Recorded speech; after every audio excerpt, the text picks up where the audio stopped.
Hello, my name is Kaylee Isaacs. I'm the producer of the Mindful Education Summit, brought to you by the Awake Network in partnership with Mindful. And in this session, we're going to be exploring the theme of mindful games with Susan Kaiser Greenland. Susan is an internationally recognized mindfulness leader, teaching to students, teachers, parents, teens, and other professionals. She's also a pioneer of mindfulness-based activities with her books, The Mindful Child and Mindful Games. Thank you so much for joining us today, Susan. Thank you for having me.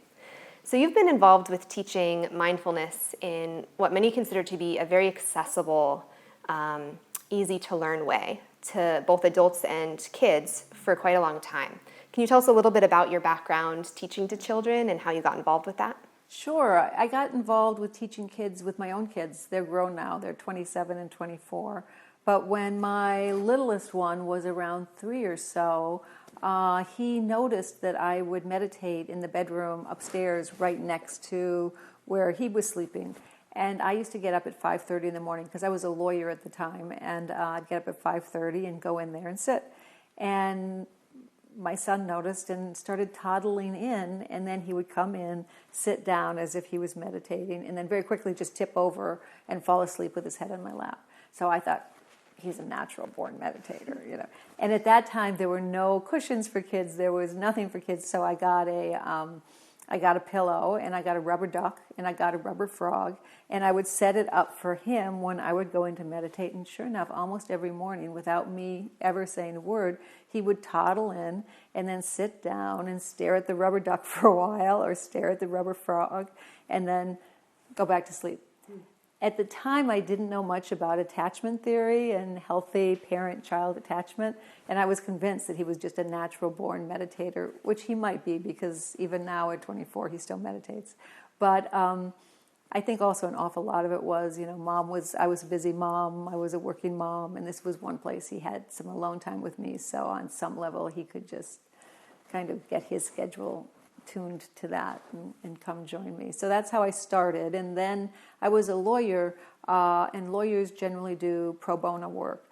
And I had done some pro bono legal work for a while, but then I thought, well, why don't I just go and volunteer at the Boys and Girls Club teaching meditation to the kids there? So I started doing that as my volunteer work. And then, you know, I guess by word of mouth, you know, or something, a friend heard that I was doing this and I went out to his class. And then I had other friends who were also meditators who thought this is a cool thing to do. So then they started joining and would come and go to different classes too.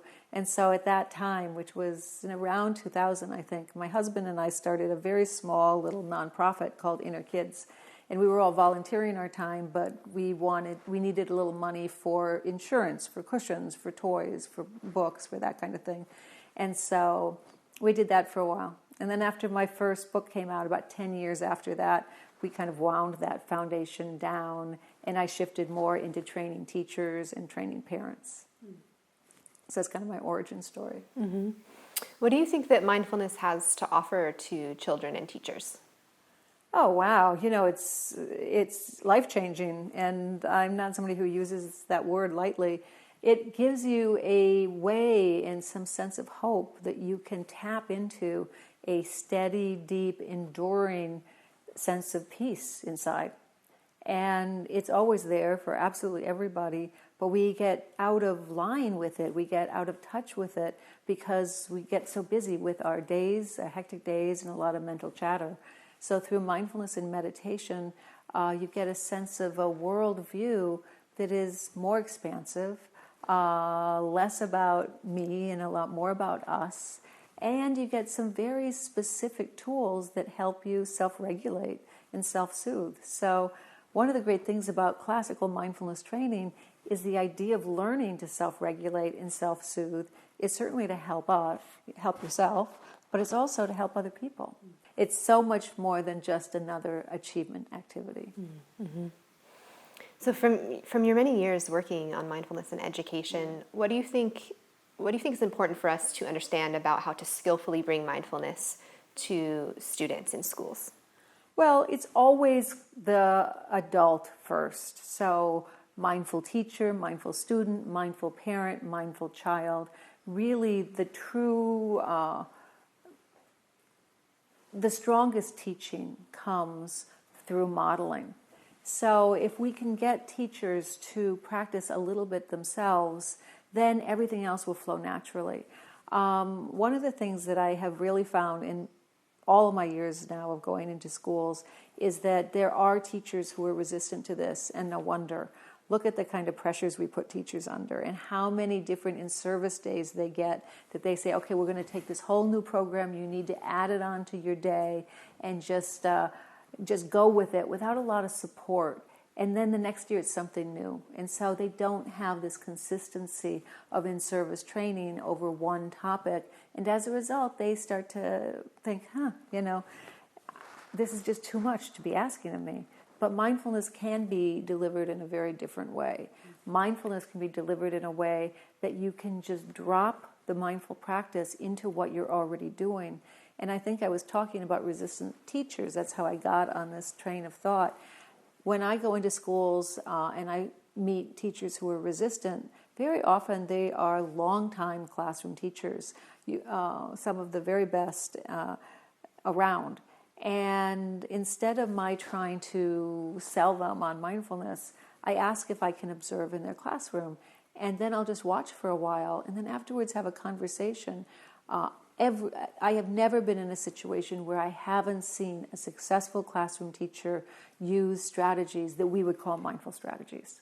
So so much of it is about developing a shared language and offering tools that can be just dropped into what people are already doing, especially in morning meetings in elementary school, in afternoon closing circles in elementary school, and in life skills classes in middle and high school. Mm-hmm.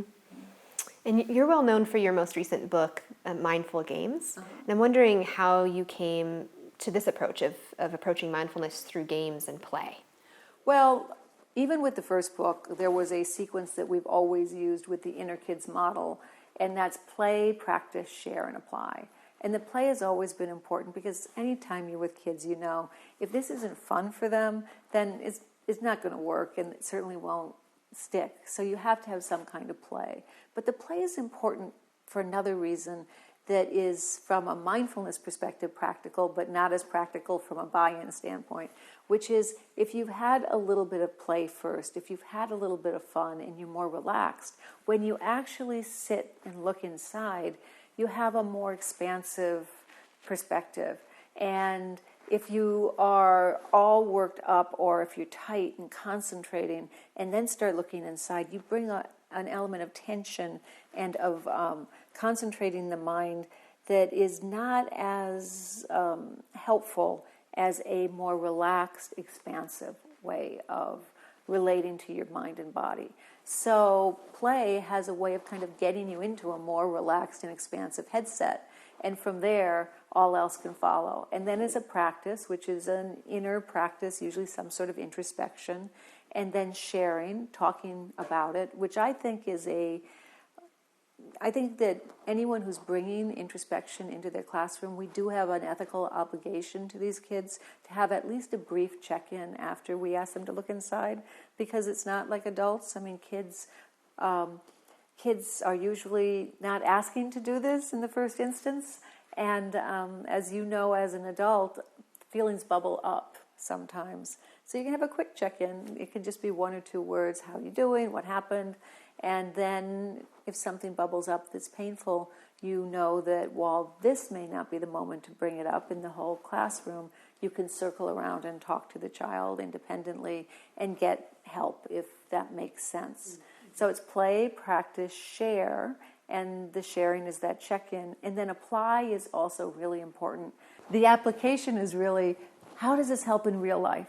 And so that gives people very specific strategies that they can take out into the world with them, and it also helps with buy-in. Because if kids think that this is just some kind of airy-fairy, new-agey California thing, or if teachers feel that way, it's not going to have the kind of impact it has when people see that this is very simple, practical tools that help you navigate life's ups and downs. Mm-hmm.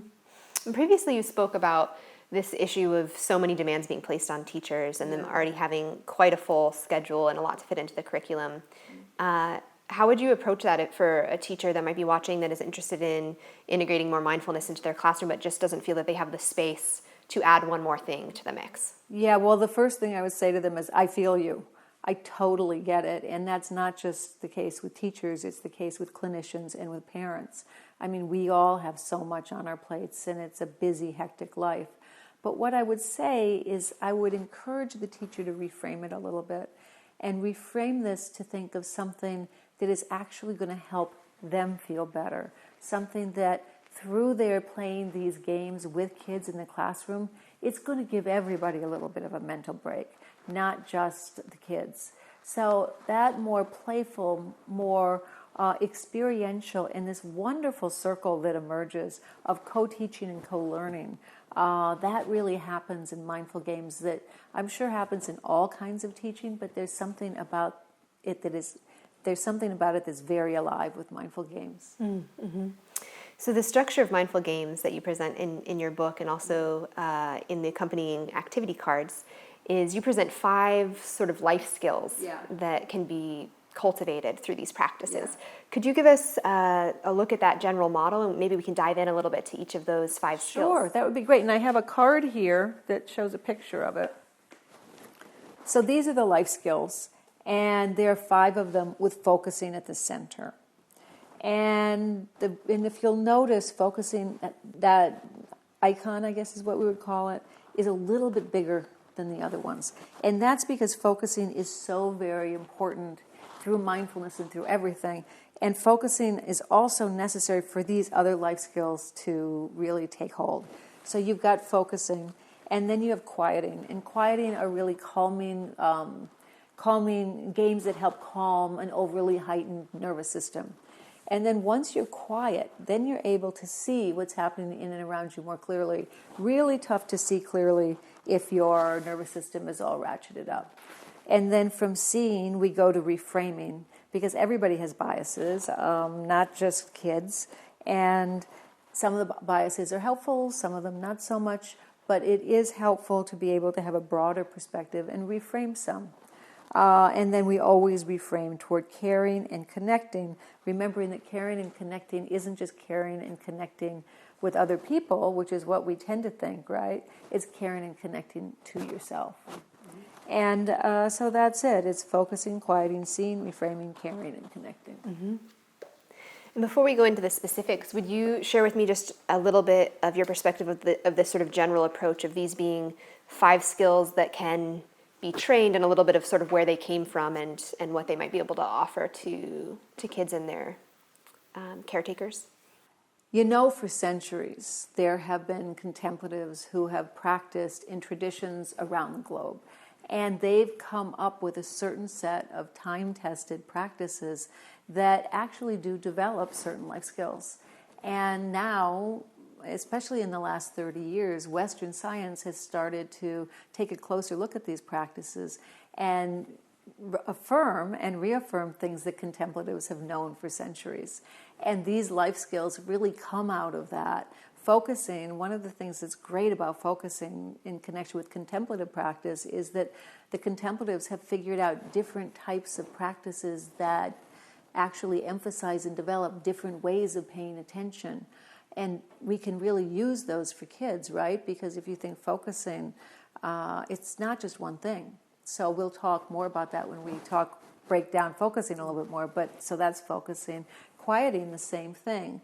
If our nervous system is on high alert, we really can't think clearly. So the idea of mindfulness first, being mindfulness-based calming strategies that help quiet an overly excited nervous system, is really one that we can thank schools, clinicians, and the secular mindfulness movement for bringing up, because that's what most people are drawn to when they come to mindfulness. They want a toolbox of strategies to help their kids or help their students, and they need it fast. They don't have a lot of time to spend on figuring out how to develop that.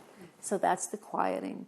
The seeing is just, once we see what's happening within and around us more clearly, then we're able to make wiser and more compassionate and less reactive decisions about what we're going to do and say. And we also see our own minds, and getting to know our own minds better is like the biggest bonus of all this work. And when we take a look at our own minds with curiosity and a sense of humor, because our minds might be some of the funniest things that we've got going on right now, when we look at our minds with some sense of humor and a light touch, then we start to see, okay, we have some biases, and then we're able to reframe them. And caring and connecting is just, it's what it's all about, right? We don't want to be isolated people just sitting on a cushion meditating. The whole purpose of the meditation, at least in the way I was trained, is to take what you learn in your meditation out and apply it in a way of life.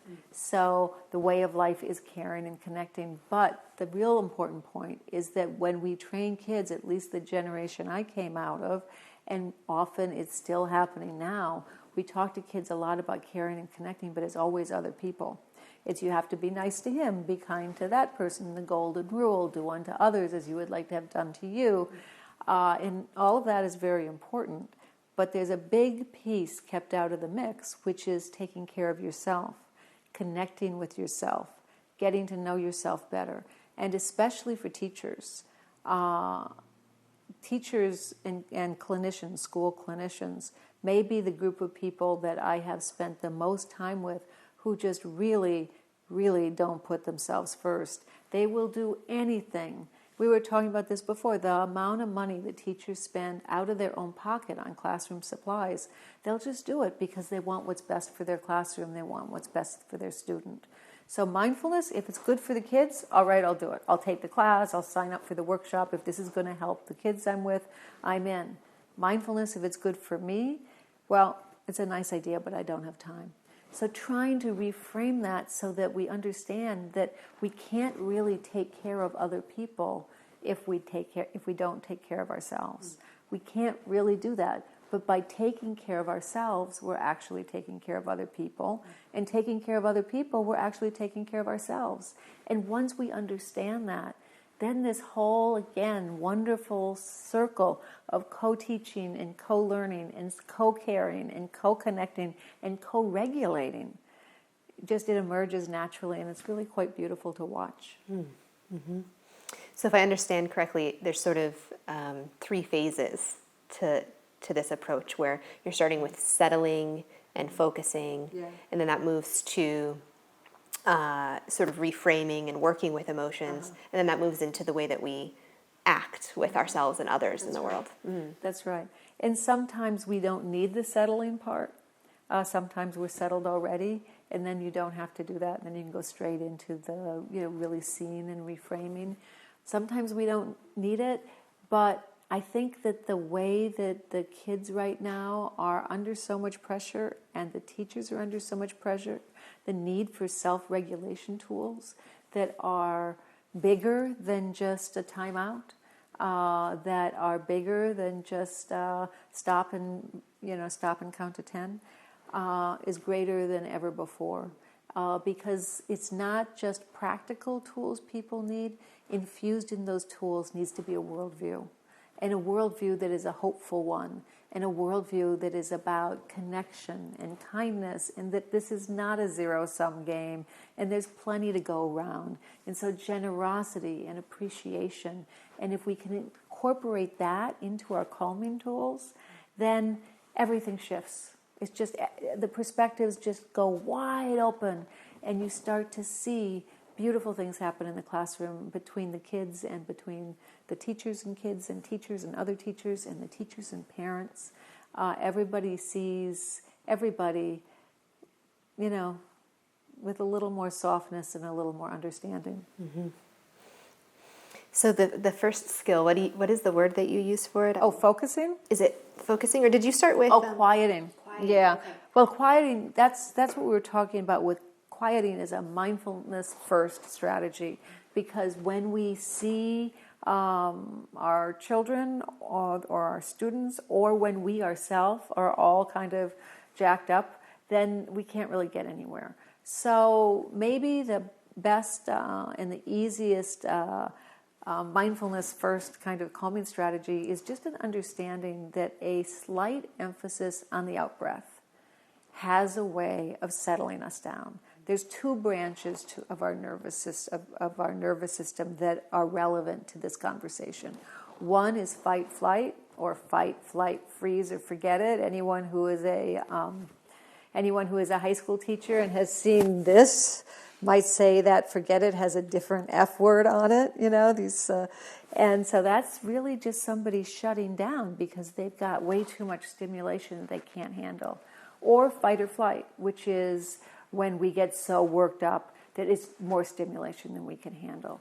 So when that wing of our nervous system that is responsible for fight, flight, freeze, or forget it gets activated, there are mindfulness-based calming tools involving the breath that help you settle and that activate the other wing of the nervous system, the rest and the digest wing. And so those calming tools, one of the easiest to remember is that a little emphasis on the out-breath can go a long way to slowing down your heartbeat and settling you down. And meditators and yogis have known this for years with their different breathing practices. So for little kids, we tell them to put up their finger and to think of this as a flower, and when they're breathing in, and to think of it as a candle when they breathe out. So you smell the daffodil maybe. So smell the daffodil and blow out the candle. That exhale is longer than the inhale, so you're putting more of an emphasis on the exhale, and that has a way of calming you down. And for little older kids, you can have them try to blow out that candle, but control their breath so that they are trying to make the flame flicker. So be. So what this usually looks like with little kids is like, and so you might have to repeat it a few times, but it's like. And you can also do it as hot chocolate breaths, which is something I heard from another teacher, Chris Willard, where you pretend that this is either hot soup or a bowl of hot chocolate or a cup of hot chocolate, and you smell the chocolate and you cool it down. Both ways of having more of an emphasis on the exhale than on the inhale. So older kids might think that that's a little silly. So for them, it's just breathe in a little bit and breathe out a whole lot. And make a slight whooshing noise on the exhale. So breathe in a little bit and breathe out a whole lot. And repeat that a couple of times. And that has a way of calming you down and quieting your nervous system. And there are many others too. The thing to remember in the quieting strategies is that they don't always need to be still. And that's where a lot of people get confused, is thinking that all mindfulness-based practices need to be sedentary. But for many, many people, especially kids and our spirited kids, being still is like the worst thing you could possibly do if you're trying to settle. So there are practices where we just move from side to side, or practices where we shake our bodies in a controlled way and then do some grounding with some breathing. And then shake to release that nervous energy. And then relax and then ground with breathing. And that toggling between grounding activities and movement has a way of skillfully releasing nervous energy, and it can be done sitting at desks in your classroom. So for the quieting techniques, I see that you're bringing in a lot of physical, relating directly with the physiology to sort of calm the body and mind. Yeah, because what we're really talking about is nervous system calming techniques. And there are ways that more advanced meditators are able to do that by sitting still and just a different practice. But realistically, people need help, and they need help fast. And so this type of practice will do that. And that's what we're here for, right? Mm-hmm. The next two skills in your approach are seeing and reframing. Could you also walk us through those a little bit? Sure. Seeing and reframing is what happens when our nervous systems have settled a little bit and we're able to actually see what's happening within and around us more clearly. Because remember, if we haven't developed the focusing skills, remember we talked about focusing in general terms, which you need for all of these life skills, and then quieting. If you don't have that capacity, it's tough to see clearly. But once you do, once your mind settles, then you can take a look at what's happening within and around you and reframe it a little bit. And so when we're talking about quieting, we will take things like bobbleheads and we'll say, does your head ever feel like this? And and then they will say yes. And what kind of times does your head feel like this? And when my brother or sister are bothering me is usually the most reported time when people's heads are going like this. Well, what happens if you just stop and feel your breathing? Look at it, it's starting to settle. And your head isn't bobbling like that again. And so this is the kind of visual aid we use, this and the snow globe and the glitter balls and that sort of thing, to show how when we're upset, our minds are a little bit crazy, but if we just stop and focus on one thing and nothing else, that our minds tend to settle. So that's a good quieting strategy right there too. So seeing is when our minds are settled, we can see some of these aspects of the worldview I was talking about before. The worldview that makes mindfulness more alive and more interesting than just a self-regulation strategy. And one of the things is just this idea of duck rabbit. And if you work with young kids, there's a great Amy Krauss Rosenthal book called Duck Rabbit. And the idea of this is that you look at this picture and you ask the kids, is it a duck or is it a rabbit? What do you think, a duck or rabbit? A duck. And then you... And now what? Now it's a rabbit. There you go. Now it's bold. There you go. That's exactly what happens. That's exactly what happens. And so you have a conversation.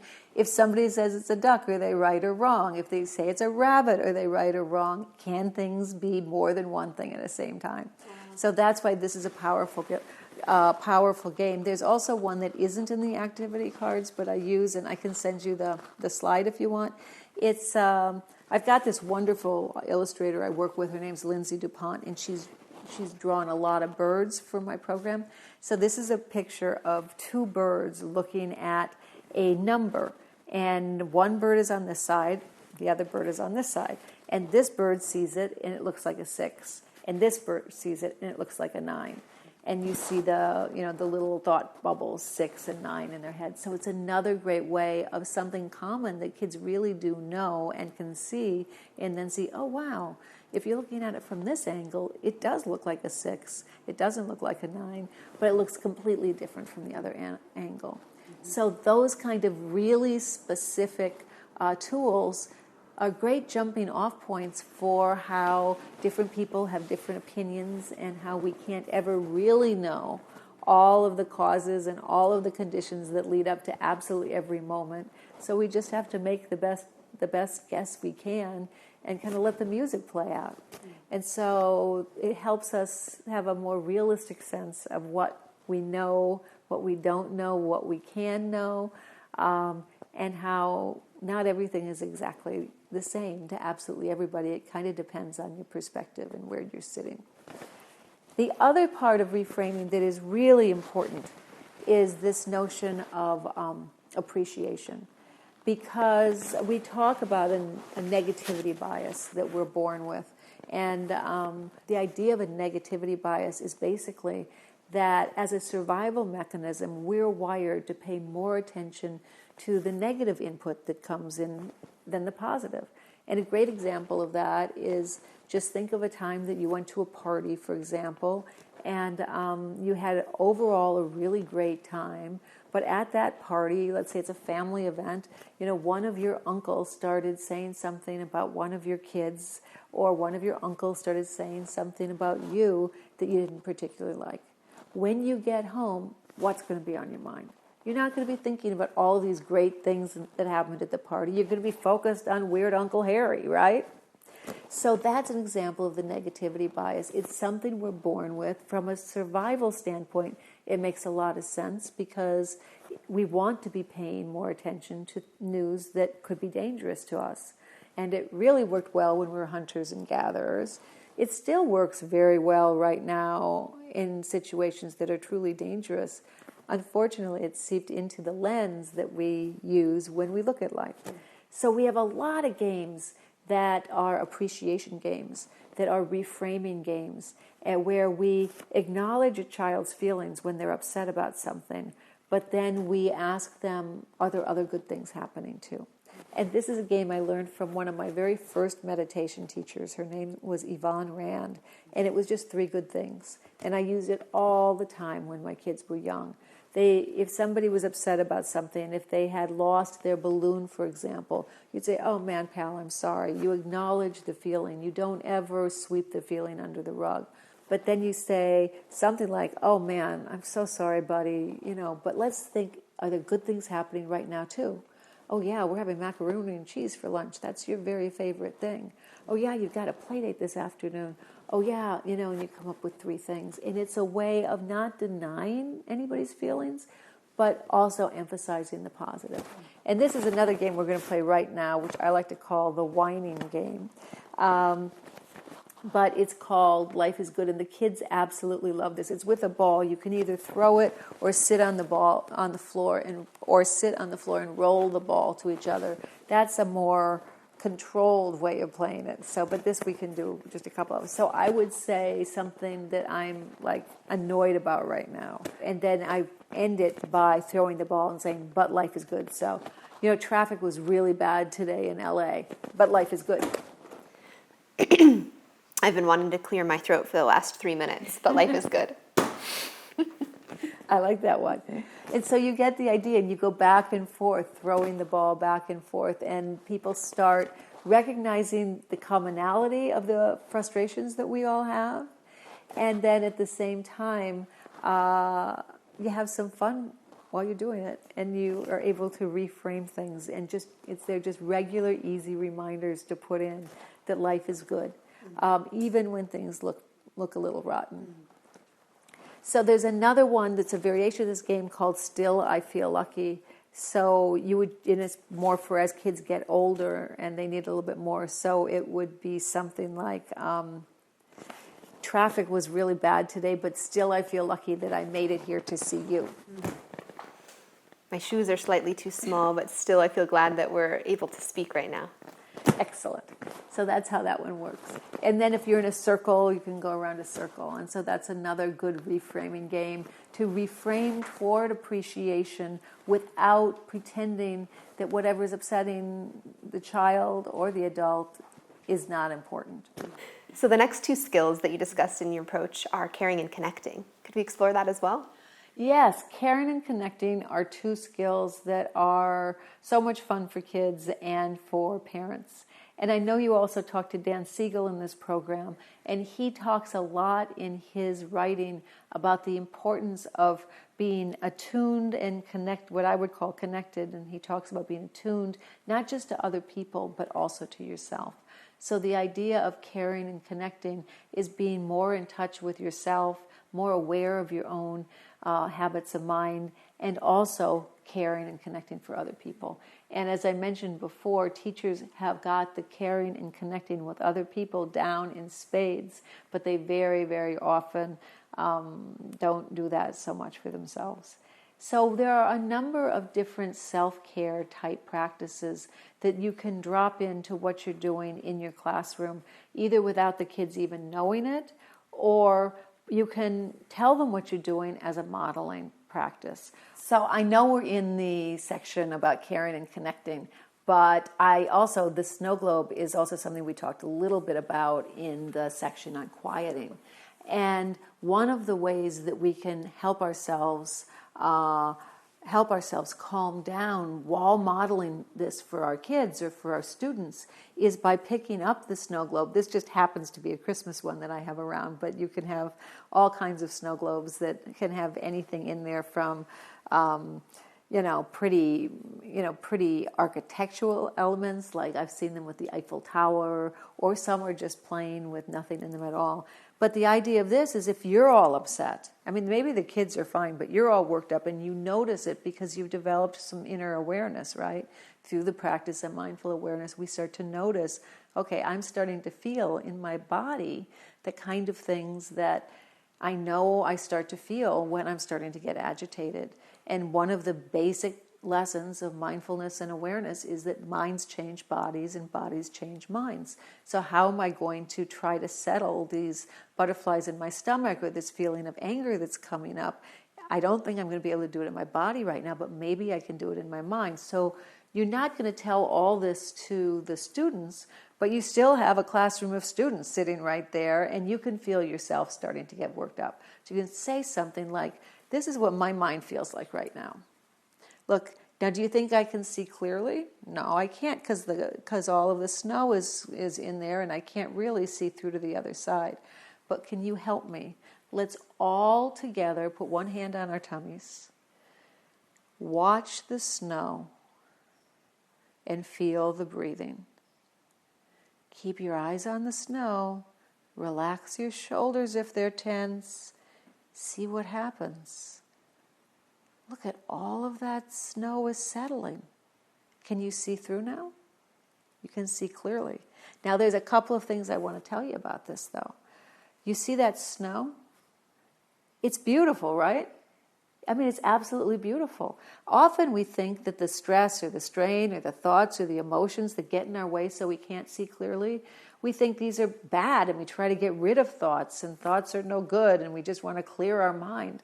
But no, a lot of the thoughts and a lot of emotions we have are absolutely beautiful. So it's not that we're trying to get rid of them.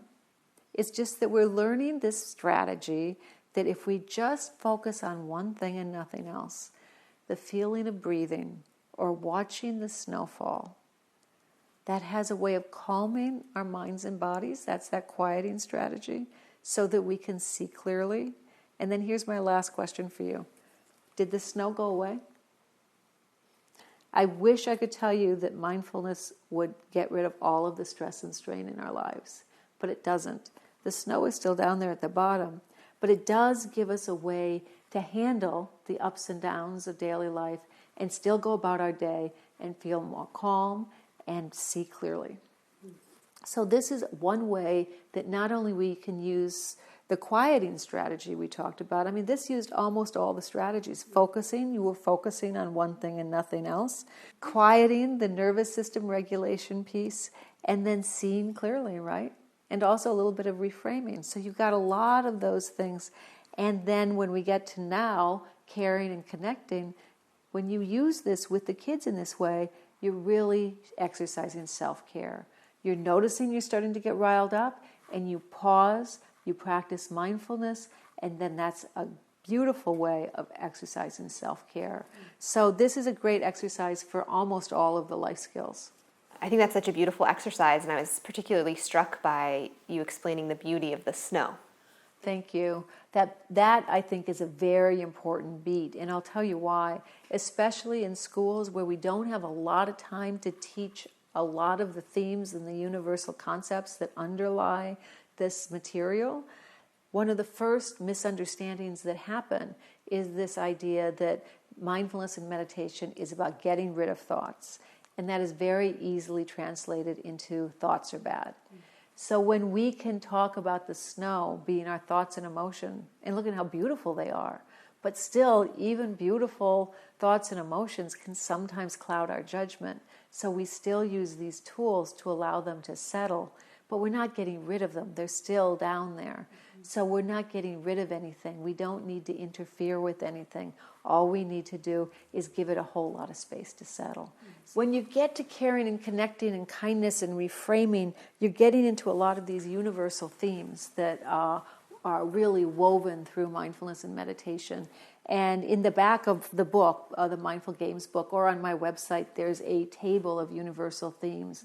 Things like patience, things like open-mindedness, things like acceptance. And when we can start to integrate those themes into this work, then it not only is helpful in a self-regulation way, it also gets more interesting as you go up through the grade levels. It's very interesting with teenagers or with tweens or with older elementary school students to give them more to chew on. But this book, the Carrot Seed book, is one of my favorites, and I remember this from when I was a child. It's Ruth Krauss, I think it was in the 50s. Oh no, first published in 1945.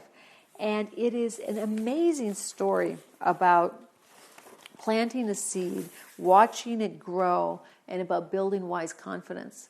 And it's funny, I have two grown nephews now, both of whom have very little kids. And one of my nephews was joking with me once, and he said, he said, Auntie, why do you always send us book where the parents look like absolute idiots? Which is true, because all of the books have the child really smart and wise, and the parents are like dopey. And this is one of them. But the kids love it, and he was teasing me. But anyway, it's about a little boy who plants a carrot seed. I don't know if you can see this. And then his mother says, I'm afraid it won't come up. So you see what I mean? The mom's just giving him, this isn't going to come up. And his father says, I'm afraid it won't come up. And the boy is just there with his seed listening. And then his big brother said, it won't come up. It's not going to come up. Every day the little boy pulled up the weeds around the seed and sprinkled the ground with water. So here we're teaching about wise effort, right? And also teaching about really trusting in your own confidence, in your own belief. He thought it would come up, even though everybody's telling him no. So he keeps working at it rather than giving up. But nothing came up. So that's pretty disappointing if you're still waiting and everybody's telling you nothing's going to come up. And nothing came up. So now we can start talking not just about wise effort, not just about confidence, but also about patience. Everyone kept saying it wouldn't come up. But he still pulled up the weeds around it every day and sprinkled the ground with water. So this is wise effort. He's still working at it. And then one day, of course, a carrot came up.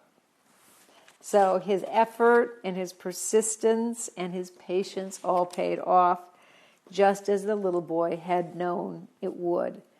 And his confidence, his trusting in himself, trusting that, you can really tap down into that basic sense of goodness that we all have. And if you listen to it, you might end up with a wheelbarrow with a nice big carrot in it.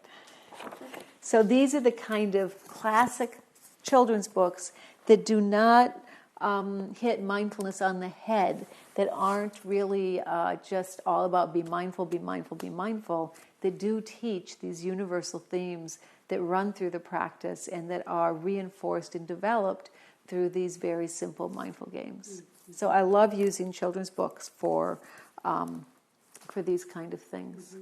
And in your model, I've noticed that, or as you mentioned, you put focusing in the middle as a really central skill that helps to facilitate the other skills. Yeah. So could you tell us a little bit more about how we could develop that and how that fits in? Sure, absolutely. And we've already talked about it in some ways with the other games, one kind of focusing, which is focusing on one thing and nothing else. And that is, we call it the spotlight of attention, when you just have a spotlight. And focusing on one thing and nothing else, that spotlight of attention is developmentally appropriate for all ages, even very young children. Some of the other types of attention that we're getting into, which is more of an open awareness type of attention, that's excellent for older children, maybe starting around 5th grade-ish and then teenagers. But everybody first needs to learn this spotlight of attention, this focusing on one thing and nothing else. But this is a hard thing for people to learn, especially kids without a visual. So I use this visual, which is something that I changed up from what one of my meditation teachers taught me, which was Ken MacLeod. I added the monkeys to it because that's what makes it fun. So the idea is that your breath is going up and down, right? And right now we're going to talk about focusing on your breathing. So you're keeping your mind on breath over and over again. So you're going to just balance think of this as the breath, right? This is your attention. You're going to balance your attention on your breath. And your attention stays there. Up, down, in, out. What's going to happen?